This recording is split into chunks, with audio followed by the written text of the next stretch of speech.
Hey everyone, so today I am 10 days post-op and I'm sorry it took me so long to make a video. I had a lot going on in my personal life, so I didn't have a chance to make a video, but I wanted to touch bases today to talk about what I did use, didn't use. I'm gonna make another video about my recovery house. We have cicadas here in Cincinnati, so I don't know if I'm gonna stay outside making a video, but it just seemed like a pretty day outside. I'll let you see my results for 10 days. Right now, all I have on is a thigh high. I don't have my foams in, but I ordered a special kind of thigh high. It's like triple layered, so I don't have to wear foams with it because it has like a lot of compression.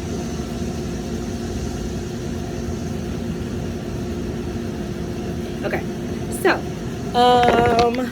first I want to talk about the pain. Day one, I was really like drowsy from the medicine and stuff like that.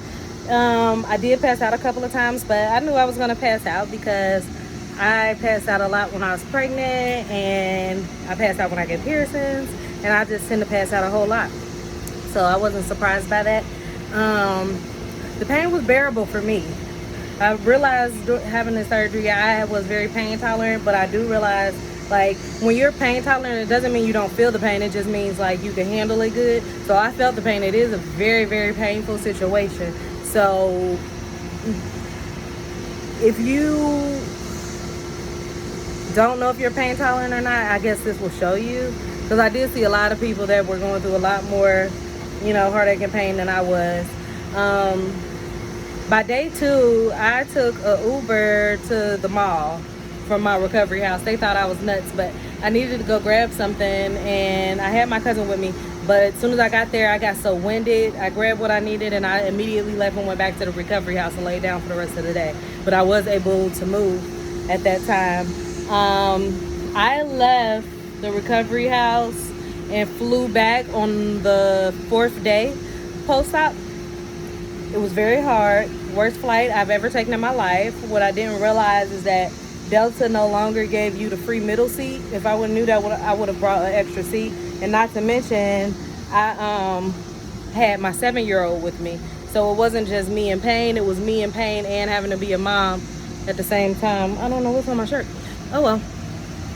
But so I had to, and my flight was only 45 minutes. So since my flight was only 45 minutes, they never turned off the seatbelt light. So, and I didn't know that I could ask for an extender. So the seatbelt did not fit over my butt and the BBL pillow.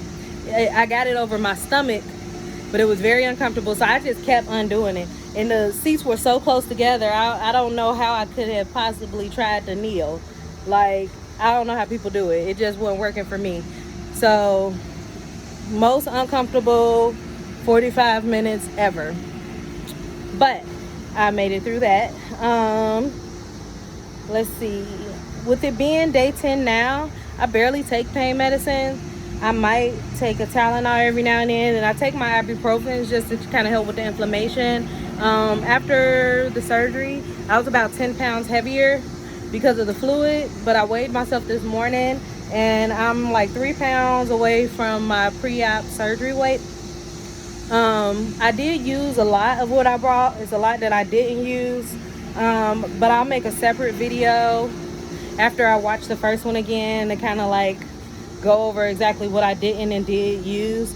There were some things that I just really want to highlight to have. Definitely get those Pedialyte packets. I think that's what helped me bounce back so fast, because I wasn't a huge water drinker, but I sipped on that Pedialyte, and I really feel like it gave me a lot of the nutrients that I needed to bounce back pretty fast.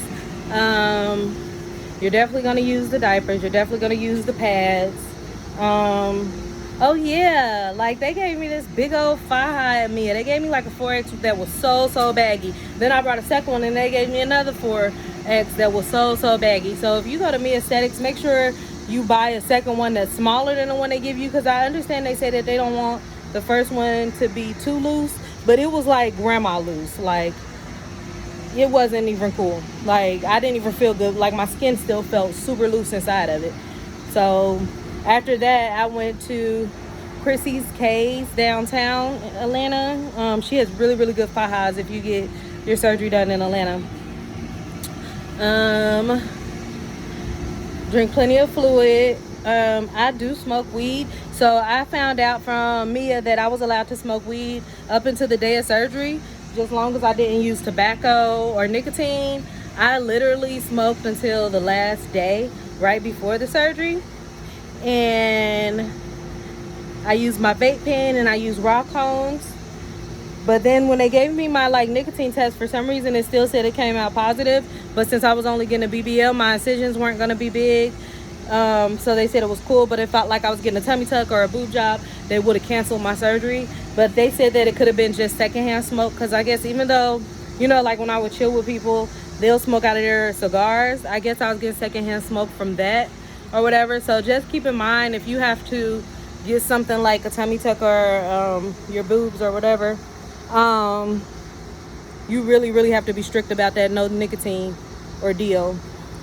So I started back smoking weed probably about 5 days post-op, but I just hit my vape pen a couple of times. I kind of did it was it 5 days?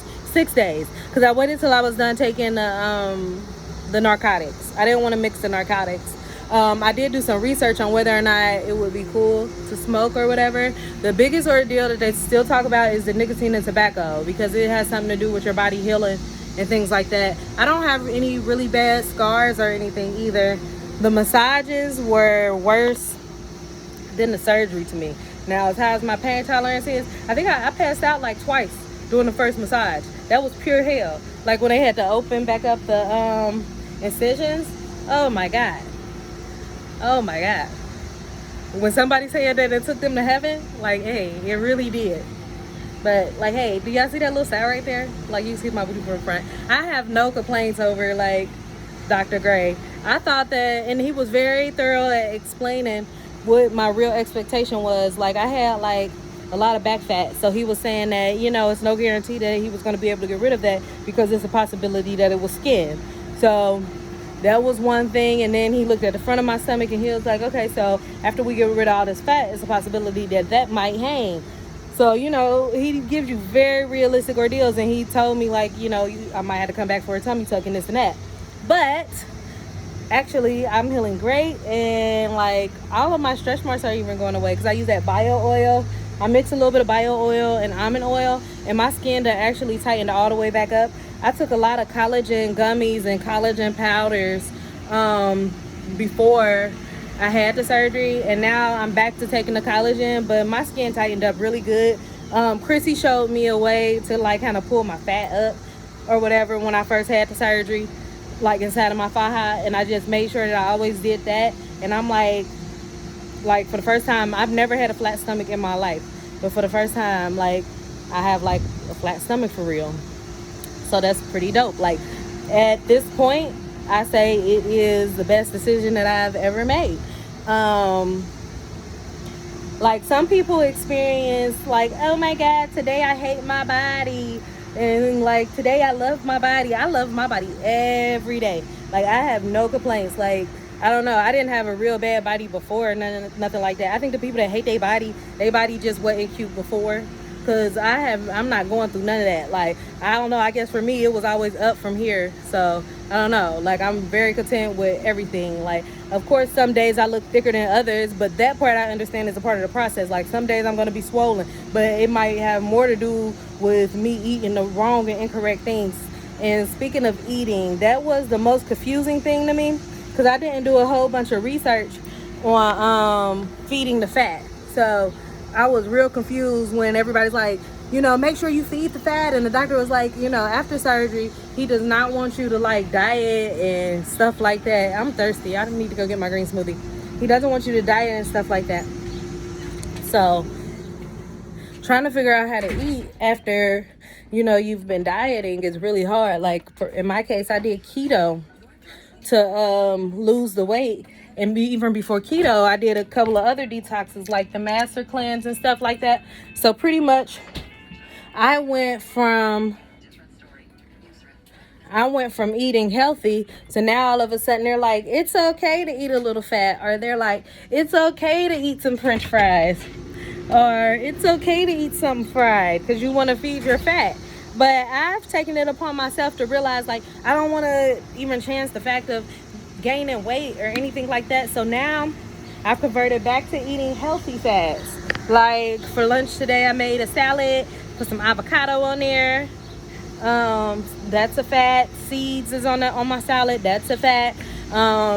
For breakfast this morning, I made some arnica tea because I'm still drinking tea probably about 2 times a day. And I take the arnica tablets still to help out with my swelling and my bruising.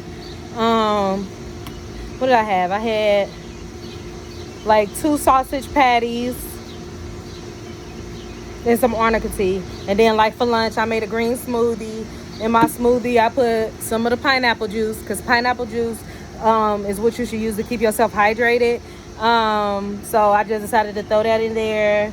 And I put strawberries and some oranges in there because the oranges got the vitamin C and the strawberries got iron. So everything that I put in my body at this point has a purpose. Like the spinach, that's high in iron. And I had like a blood problem before the surgery or whatever. I had a platelet count problem. So I'm just really big on making sure that I keep up on my iron so that I don't have those effects that happens when you have low blood, like a lack of energy, and it slows down your healing process. It does a couple other things. But anybody that like have questions about, particularly the blood issue could send me a message or something or a comment, because I definitely had to like transform my blood work in order to get the surgery so I didn't get canceled. Sorry if I keep looking around and stuff. These cicadas is something else. I'm not really scared of them, but don't nobody want them to touch me.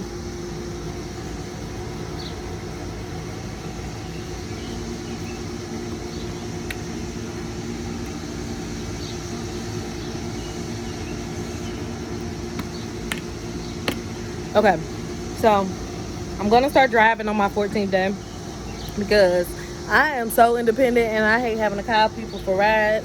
I hate feeling like I need somebody, so I'm doing the bare minimum when it comes to driving. I'm not gonna sit on my butt. I'm gonna sit on my BBL pillow. But all of this calling for rides stuff is like getting old for me. Let me see. I'm grateful I went to the recovery house, but definitely try to do your research and call somebody or literally talk to somebody who stayed at the recovery house. Because I imagine it'd be way different than what they show online, because to them it's a moneymaker still. Trying to think if there's anything else that I want to discuss before I end this video. Nope. But like everybody else says, like, comment, subscribe. Thank you.